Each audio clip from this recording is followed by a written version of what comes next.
মানুষ তো বটেই, যে কোনো দেশের সামরিক জেনারেলরাও সহজেই বিভ্রান্ত হয়ে যাবে। ইরানের কেন একাধিক সেনাবাহিনী রয়েছে এবং এরা কিভাবে কাজ করে সে সম্পর্কে আলোচনা করা হবে কি কেন কিভাবে এই পর্বে।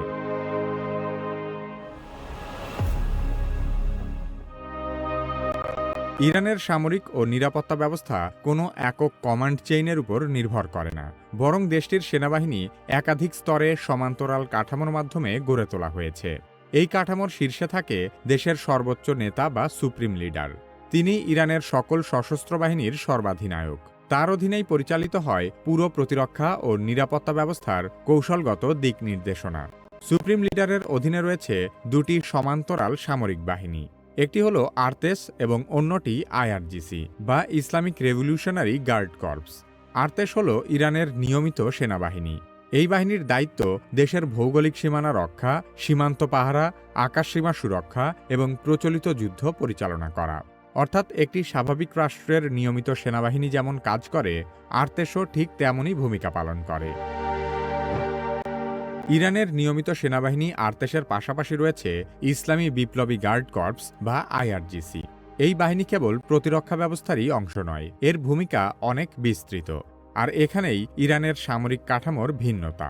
আইআরজিসির মূল কাজ হল ইরানের ইসলামী বিপ্লবের আদর্শ রক্ষা করা, তাই সামরিক ও রাজনৈতিক উভয় ক্ষেত্রেই এই বাহিনী দায়িত্ব পালন করে। অর্থাৎ এটি শুধু দেশের ভূখণ্ড নয়, রাষ্ট্রের আদর্শিক ভিত্তিকেও সুরক্ষা দেয়।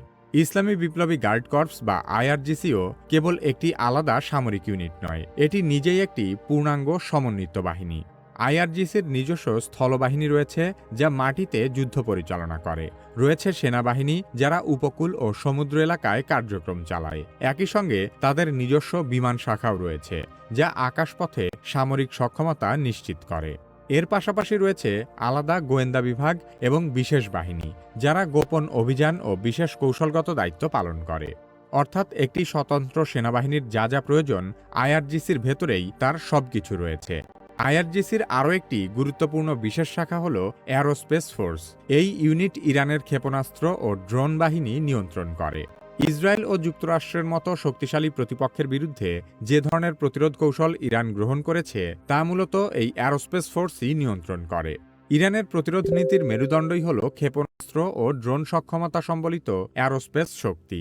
শুধু তাই নয়, আইআরজিসির নিয়ন্ত্রণে বাসিজ নামের একটি সম্পূর্ণ আলাদা মিলিশিয়া বাহিনীও রয়েছে।